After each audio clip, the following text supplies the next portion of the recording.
여러분, 혈액형 가지고 성격들을 많이 이야기하시는데 AB형의 부모하고 O형의 부모가 만나면 자녀들 가운데에 어떤 혈액형이 나오나요?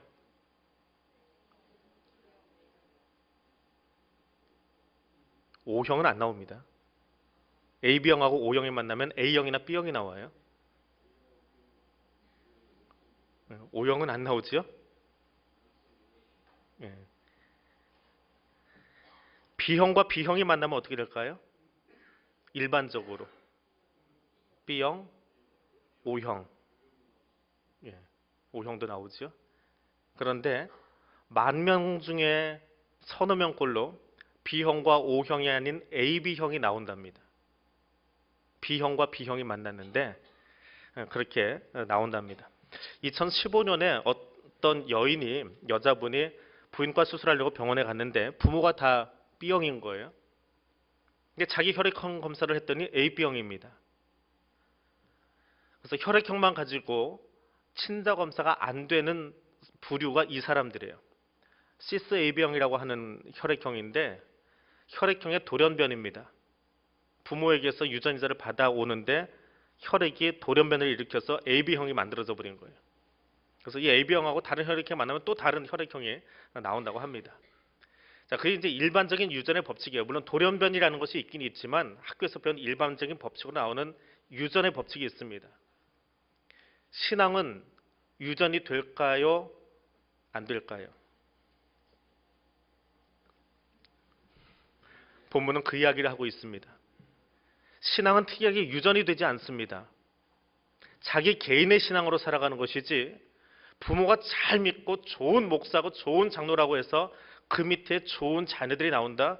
물론 부모의 특별한 기도 또 헌신 또 그런 신앙 교육을 통해서 나오기는 하지만 히스기야 밑에서 므낫세가 나오는 유전인자를 보면 혈액형 유전되는 것처럼 신앙은 유전되지 않습니다. 신앙의 전승을 이루어간다라고 하는 것, 아버지와 어머니의 신앙이 자녀에게로 물려진다라고 하는 것은 정말 은혜예요. 진짜 은혜입니다. 아버지가 힘들게 목회하는 것 보고 아버지가 교회 장로로서 살아가면서 교회 어려운 모습을 보고 집에 와서 이야기하는 거 듣고 나도 목회해야 되겠다. 나도 교회에서 헌신하고 장로 돼야 되겠다. 자녀들이 그렇게 이야기하는 것이 드물어요. 그래서 2대, 3대에 걸쳐서 목회를 하거나 혹은 장로의 집안이 나오거나 이것은 은혜지 특권은 아닙니다. 그건 은혜예요. 그 아버지를 보고도 그 밑에서 신앙생활을 계속한다라고 하는 것은 은혜예요. 히스기야를 보면 더 그렇습니다.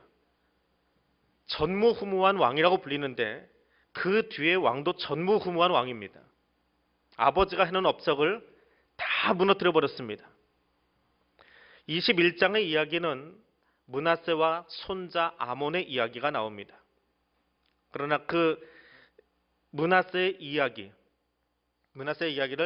열왕기서의 뒤편에 가면 이렇게 정의를 내립니다. 23장에 가니까 여호와께서 유다를 향해 내리신 그 크게 타오르는 진노를 돌이키지 아니하셨으니 그 까닭은 므낫세가 여호와를 경노하게 한 그 모든 경노 때문이다.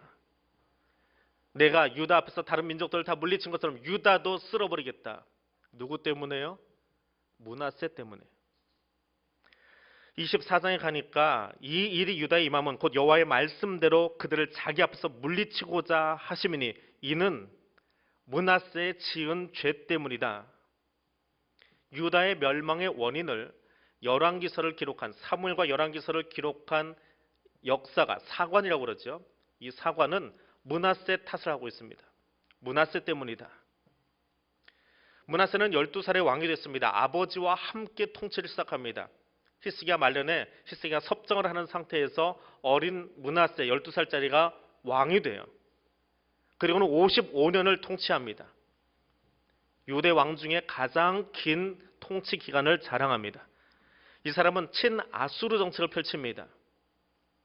아버지 때에는 약했던 아수르가 자기 시간대에 와서는 아주 강력한 제국을 이루기 시작합니다. 그래서 아수르 왕 에살핫돈 때에는 이 므낫세가 에살핫돈의 집구에는 건축물의 자재를 제공했다라고 하는 기록이 아수르의 문건에 나옵니다. 성경에 나오는 것이 아니고요.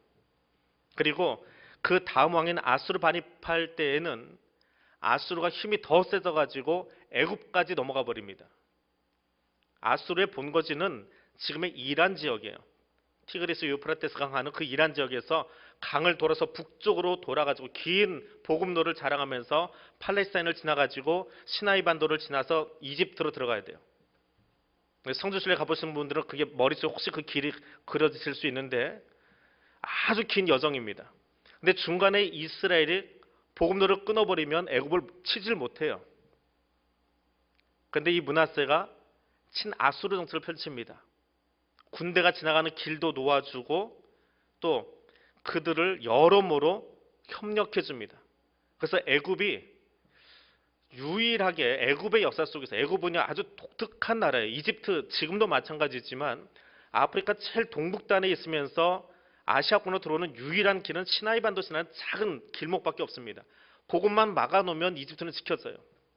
나머지 바다로 건너오는 거는 정말 대양 해군이 있어야 되는 거고, 더군다나 사막이 있어서 해군이 들어와 봤자 뭐 카이로까지 저 밑에 있는 그들의 본거지까지 내려가지를 못합니다. 그래서 이집트는 자기들끼리는 싸워도 외부의 침입을 받지 않아요. 자기들끼리는 치고받고 싸우고 내란이 일어나고 왕조가 바뀝니다. 그게 애굽의 역사인데, 이집트 역사인데, 이 당시에 아수르 반입할 때 아수르가 시나이 반도를 지나가서 애굽을 점령을 해버려요. 그래서 애굽이 유일하게 속국도였던, 이집트 역사 속에 그들의 역사를 들여다보면 가장 치욕스러운 때가 외부 침입을 받던 바로 이때입니다. 근데 그 원인 제공자가 므낫세예요. 통행로를 열어주고 군수품을 대주고 친아수르 정책을 펼칩니다. 왜냐하면 그거 가로막아봤자 북이스라엘 짱 나기 때문에. 북이스라엘이 아수르에 망해버렸거든요. 수도가 엉망이 돼버렸거든요. 근데 그보다 힘이 약한 우리가 그거 막으려고 덤벼봤자 죽는 것밖에 없어요. 그러니까 아주 아수르한테 사정을 다해서 손을 비빕니다. 다 제공해주고, 건축자재 제공해주고, 말 제공해주고, 그러면서 살아갑니다. 외교적으로는 성공했습니다. 북이스라엘의 망함에도 불구하고 남유다는 건재했으니까 외교 정책을 통해서는 나라를 잘 지킨 사람이에요. 근데 성경은 어떻게 이야기합니까? 오늘 21장 2절부터 그 뒤에 나오는 이야기는 므낫세의 악정을 아주 길게 묘사합니다. 이스라엘 자손 앞에서 쫓아낸 이방 사람의 길을 따라갔더라. 아버지가 다 허물어버린 산당을 다시 세웠더라. 남유다 역사 속에 산당이 없어졌던 때, 우상들은 제거해도 산당은 남아있어요. 지방에 있는 예배 처소인데 그것은 남아있었는데 히스기야 때 그걸 다 없애버렸습니다. 오로지 예루살렘 성전 중심으로 집중할 수 있도록 정책을 폈는데, 아들이 왕이 되자마자 산당을 다시 다 세워버렸어요. 성전을 무너뜨린 건 둘째치고 산당을 다시 다 세워놓습니다.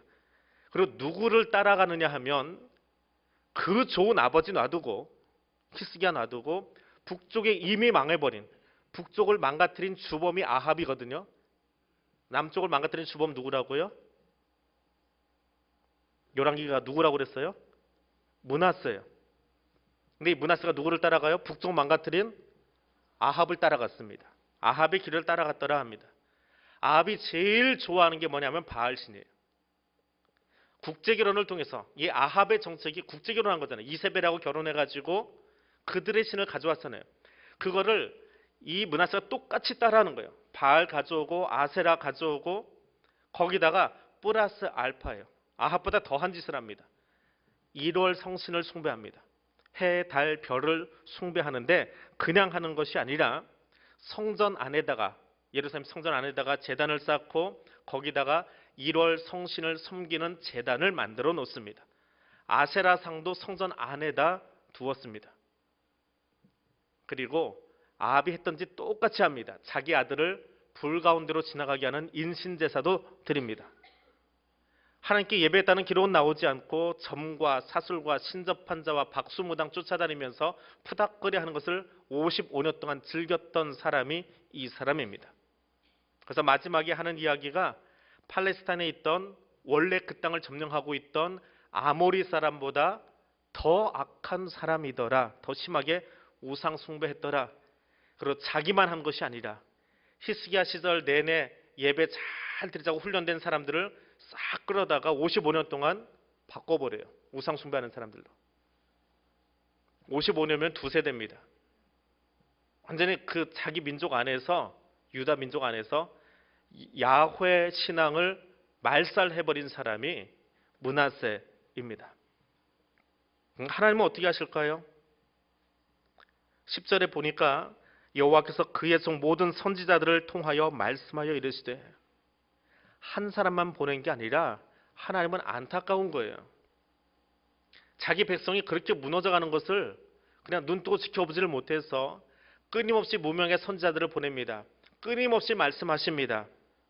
그리고 그들을 고발하세요. 11절에 가니까 너희의 죄목이 뭐냐 하면 가증한 일과 악을 행한 것과 아모리 사람보다 더 우상 숭배한 것이 너희의 악함이다라고 지적합니다. 성도도 마찬가지고 그리스도인도 마찬가지입니다. 이름 달고 사는 것이 중요한 것이 아니라 거기에 합당한 열매를 맺고 살아야 하는데 그렇지 못해서 고발을 합니다. 그리고 13절에 판결을 하는데 사마리아를 잰 줄과 아합의 집을 다림보던 추를 예루살렘에 베풀고 사마리아나 북이스라엘이 했던 그 모습과 지금 남유다의 모습이 똑같다라고 하는 거예요. 모방범죄를 저지르고 있다라고 하나님이 판결하고 계시는 거예요. 그럼 모방범죄라고 한다면 북아합 오므리 왕조가 그렇게 바알 숭배하고 아세라 숭배하다가 나라가 망한 것처럼 똑같은 다림줄을 가지고 너희도 잴 것이니까 그럼 유다 어떻게 하겠다는 거예요? 망하게 하겠다는 거예요. 심판하겠다는 거예요. 근데 재미있는 건 바로 그 뒤에 구절이에요. 판결문인데 그 뒤에 판결 하나 더 나옵니다. 또 사람이 그릇을 씻어 엎음같이 예루살렘을 어떻게 해요? 예루살렘 어떻게 하신대요? 씻어버린대요. 이게 은혜예요. 왜 은혜인지 아세요? 거기 써 있잖아요. 씻어버린다고. 이해가 안 되세요? 하나님이 그릇을 엎음같이 엎어버리시겠대요. 그릇을 왜 엎어요 지금? 그릇 안에 오물이 있어서 쏟아버리는 거예요. 우상 숭배하고 이럴산 숭배하는 그 더러운 것들이 그릇에 있으니까 엎었어요. 그리고 어떻게 하신대요? 씻어내신대요. 그릇은요? 그릇을 씻어서 깨끗하게 하시겠대요. 심판을 하시는데 그릇을 던져서 깨트려 버리겠다라고 말씀하지 않으셨어요. 유다를 던져서 예루살렘 성들을 던져서 내가 깨트려 버리겠다라고 말하지 않고 어떻게 하시겠대요? 엎어서 씻어내시겠대요. 오물은 다 던져내고 찌꺼기들은 다 씻어내고 이 그릇을 깨끗하게 하시겠대요. 왜 깨끗하게 하실까요? 다시 쓰시려고요. 그게 은혜예요. 근데 이거를 버린다라고 생각하면 하나님의 은혜를 보지 못하는 거예요. 모방범죄를 저지르고 그렇게 흉악한 짓을 했음에도 불구하고 하나님이 그 민족의 더러움은 다 끌어내시고 다시 살려 놓으시겠답니다. 그리고 깨트림이 아니라 씻어내신다라고 하는 것은 하나님이 그 민족을, 그 백성을 새롭게 완성해서 자기 도구로 쓰시겠다라고 하는 거예요. 그럼 오늘도 우리를 그렇게 보고 계십니다. 이 땅의 교회들이 참 힘들고 말도 안 되는 일들을 지금 구석구석에서 하고 있지만 구석구석에서 할 때마다 요한이 이야기했던 것처럼 젊은 날의 요한이 이야기했던 것처럼 그때마다 불이 떨어져 버리면 이 땅에 남아나는 교회가 있을까 싶어요. 근데 하나님이 그 교회를 계속 연단하고 씻어내고 닦고 그래서 다시 자기 역할을 감당하게 하시려는 그 하나님의 눈물과 마음을 볼 수 있기를 원합니다. 그릇을 엎어버리는 이유는 한 가지예요. 그들이 므낫세 때뿐만이 아니라 15절에 보니까 애굽에서 나온 조상 때부터 오늘까지 단 한 번도 내 앞에서 제대로 선 적이 없어요. 악을 행하고 진노를 일으켰기 때문에 내가 죄에 대해서 심판한다라고 이야기합니다. 근데 이 정도로 강력한 심판이 판결이 선고됐으면 즉각 시행이 돼야 될 것 같은데 마치 대한민국의 사형 언도는 내려지지만 사형 언도 받은 사형수들이 아직도 감옥 안에 있지요.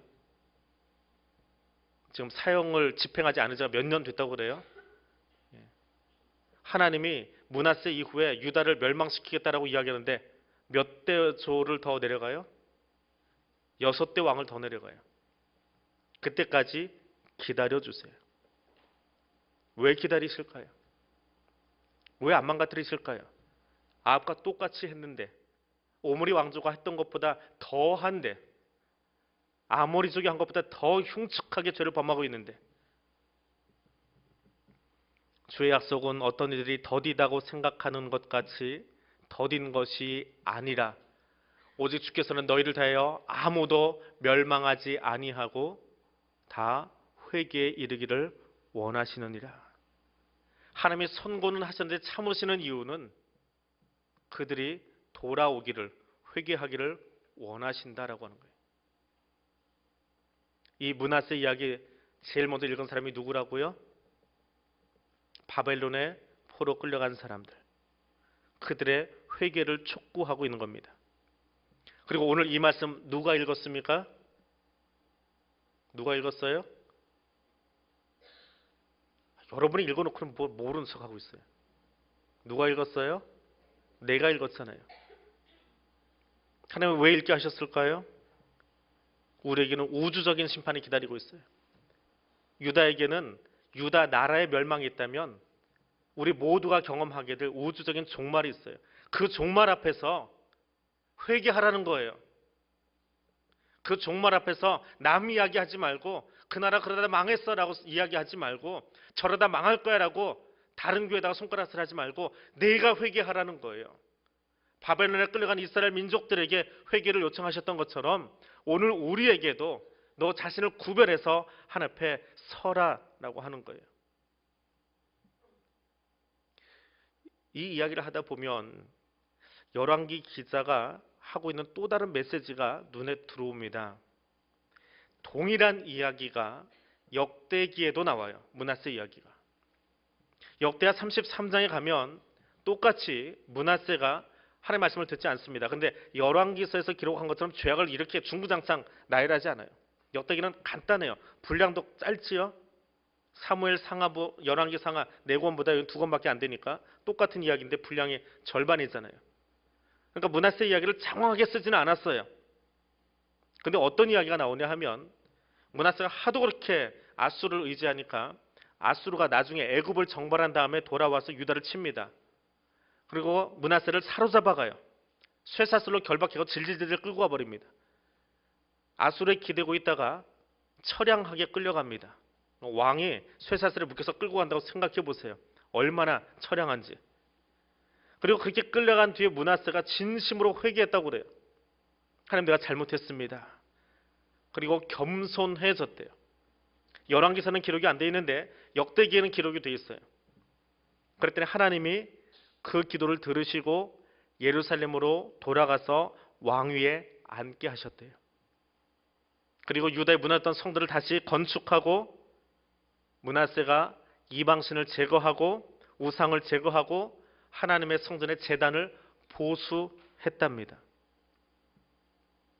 근데 열왕기는 이 이야기가 안 나와요. 열왕기서는 이 이야기를 안 썼습니다. 똑같은 므낫세 이야기를 기록하는데 쓰지 않고 있습니다. 열왕기는 방금 우리가 읽은 것처럼 왕이 백성들까지도 범죄하게 하였다. 그리고 마지막에 우리가 마지막 읽은 17절 18절 보니까 그의 남은 사적과 행한 모든 일은 역대 지략에 기록되지 아니하였느냐 그는 왕의 묘실에 묻혔다. 끝하고 끝나버립니다. 그래서 이 사이에 바벨론 끌려간 이야기가 있어요. 끌려갔던 왕이 다시 돌아와서 묘실에 묻히려면 회복의 이야기가 들어와야 되거든요. 근데 이 열왕기서 기자는 그걸 기록을 안 합니다. 왜요? 이유는 한 가지예요. 역대기하고 이 열왕기는 아주 다른 책이에요. 같은 역사서가 아니고요. 아주 관점이 다른 책이에요. 열왕기서의 관점은 한 가지입니다. 내가 말씀대로 살았느냐 안 살았느냐 그것만 보고 있어요. 역대기는 그냥 일반 역사예요. 그래서 왕이 잘못했고 끌려갔고 돌아오고 왕이 안 잡고 죽었다 이런 일기 같은 책이라면 열왕기서는 관점이 있어요. 그 선글라스를 끼고 선글라스에 맞는지 안 맞는지 그거 보는 거예요. 이게 므낫세는 보니까 아모리가 했던 것보다, 아합보다 더한 죄를 저질렀어요. 무엇에 비춰보니까 잘못했어요? 신명기 법전에 비추어 보니까 이 녀석은 말도 안 되는 말종이에요. 근데 이 사람이 나중에 회개하긴 했는데 신명기의 역사관을 가지고 그 선글라스를 끼고 므낫세를 들여다보는 이 사관은 늦었어 임마. 그 소리예요. 너 회개를 하긴 했는데 때가 이미 늦었어. 좀 빨리 해야지. 좀 일찍 했어야지. 하나님이 그렇게 기회를 주셨는데 내가 늦었어. 그래서 너 때문에 모든 백성들이 물들어 버렸고 결국 뒤에는 망해가는 이야기만 나오는 거야. 그게 열왕기서 이야기예요. 때가 있어요. 우리 아이들에게 신앙교육을 시켜야 할 때가 있고요. 우리 가정이나 교회나 이 민족 가운데에 말씀이 선포되고 들리고 그것 때문에 가슴을 치고 엎드려야 될 때가 있어요. 내일 하면 되겠지. 그냥 좀 살다가 죽기 전에 예수 믿으면 되지라고 건방지게 이야기하는 사람들 있지요. 언제 하나님이 데려갈지도 모르면서. 그냥 이렇게 살다가 죽기 전에 믿으면 되잖아요. 회개하면 하나님 받아주신 다음에. 하나님의 때를 구별할 수 있어야 합니다. 은혜는 언제 받는 거예요? 고린도후서 6장 2절 하반절에 보니까 보라 지금은 은혜 받을 때래요. 언제요? 지금이에요. 내일이 아니고 5년 뒤가 아니고 10년 뒤가 아니고 안정이 되면 그때 가서 하나님 앞에 섬기는 것이 아니고 지금이 구원의 날이랍니다. 바울이 설교를 하면서 사도행전 20장에서 지금 내가 여러분을 주와 및 그 은혜의 말씀에 부탁합니다. 지금 부탁한대요. 말씀 듣는 지금 회개하래요. 말씀 듣는 지금 변화하래요. 말씀 듣는 지금에 각성하고 돌아오랍니다. 내일이 아니고요. 모레가 아니고요. 한 1년쯤 뒤에도 기회가 있을 것 같아요? 그렇지 않아요. 지금 하라는 거예요. 하나님 므낫세에게 그렇게 강력하게 모든 선자를 보내서 이야기했는데 그가 듣지 않았습니다. 지금이 은혜 받을 때이고 은혜가 필요한 때입니다. 신명기의 역사관을 가진 사관의 입장에서는 급박했던 때예요. 므낫세 때는. 근데 므낫세가 지멋대로 하고 있다가 마지막에 회개했는데 그래서 그 자신은 돌아오고 왕들의 묘실에 육신을 묻었는지 모르겠지만 민족은 신명기 사관은 민족을 보는 거예요. 개인의 역사가 아니라 민족을 보고 있는 거예요. 이스라엘 민족은 이미 망했어요. 55년 그 므낫세가 통치하는 동안에 깊숙이 들어가 버렸어요. 모든 백성들의 피부 속까지 우상 숭배 사상이 들어가 버렸어요. 할아버지가 우상 숭배하고 아버지가 우상 숭배하면서 유전 인자가 완전히 망가져 버렸어요. 그것을 이야기하고 있는 거예요. 그러면서 바벨론 포로로 끌려가 있는 그들에게 이야기합니다. 그들이 지금 바벨론 포로에 끌려가서 몇 년 생활하고 있습니까? 그동안에 바벨론의 그 숱한 신들을 섬기면서 여호와 신앙이 그 안에 남아 있을까요? 예배 어떻게 드리는지 예배의 정신이 남아 있을까요? 신방을 하다 보면 젊은 부부들이 신방 받는 모습을 봅니다. 손님이 집에 오신 거예요. 처음 예수 믿는 그런 부부들. 목사, 이제 구역장 뭐 그렇게 가는데 손님이 집에 오신 거예요. 손님 오면 뭐 해요? 이런 집에 손님 오시면 뭘 제일 먼저 하세요? 방석 내놓고 차 내놓고 이야기해야지요. 근데 어르신들 신방 받을 때 먼저 뭘 해요? 방석 내놓지만 성경 펴놓고 같이 기도 제목 나누고 삶의 이야기 나누고 예배 드리고 그 다음에 차를 마시지요. 근데 그들은 배워볼 시간이 없었어요. 구역장이 가르쳐주지 않으면 미리 지도해주지만 알지 못해요. 근데 부모가 신앙생활하는 부모님이 신앙생활하는 젊은 부부들은 그 전날 엄마 아빠한테 전화해요. 내일 나 처음 대신방 받는데 뭐부터 준비해야 돼? 그리고 그 집에 찾아가면요 다시 되물어봐요. 엄마가 했던 말이 맞는 건지 이 순서가 맞는 건지 일반적으로 손님 맞는 거하고는 순서가 다른데 이게 정확한 건지 그러면서 배워가요. 근데 가르쳐줄 부모가 없어요. 70년 바벨론 포로 생활을 하다 보니까 55년 므낫세 아래 있다 보니까 예배 드리는 방식도 몰라요. 예배가 무엇인지 알지 못해요. 부모와 예배 드려본 적이 없어요. 그러니 민족이 어떻게 됩니까? 여호와 신앙과 상관없는 나라로 육대조로 흘러가더니 무너져 버립니다. 말씀을 마무리합니다. 여러분, 자녀들에게 무엇을 남겨주고 있습니까? 우리 신체 유전자는 돌연변이가 아닌 한, 아까 혈액형 이야기한 것처럼 돌연변이가 아닌 한 하나님이 만들어 놓은 유전 법칙에 의해서 저절로 닮아갑니다. 어쩜 그렇게 부모 빼다 박았는지 길하다 너라도 알 수 있을 만큼 눈매도 닮고 얼굴도 닮고 혈액형도 적당히 섞어서 가져갑니다. 근데 신앙의 유전자는 그렇지 않다는 거예요. 히스기야의 신앙의 유전자가 므낫세에게 내려가지 않았습니다. 대시방을 다니다 보니까 바빠서 교회 예배 드리지 못하는 사위 때문에, 바빠서 주일 예배 드리지 못하는 그 남편 때문에 안타까우면서 기도 제목을 내놓는 부모님의 기도, 아내들의 기도가 있습니다. 마찬가지로 자녀들이 예배 드리지 못하는 것 때문에, 예배 현장에 나오지 못하는 것 때문에 울고 있는 부모들이 있어요. 근데 어떤 가정은요, 분명히 그 자녀를 교회 나오지 않아요. 1년가에 한 번도 얼굴도 보지 못했어요. 근데 그들의 예배 회복을 위해서 기도 제목 내놓지 않는 부모들도 만납니다.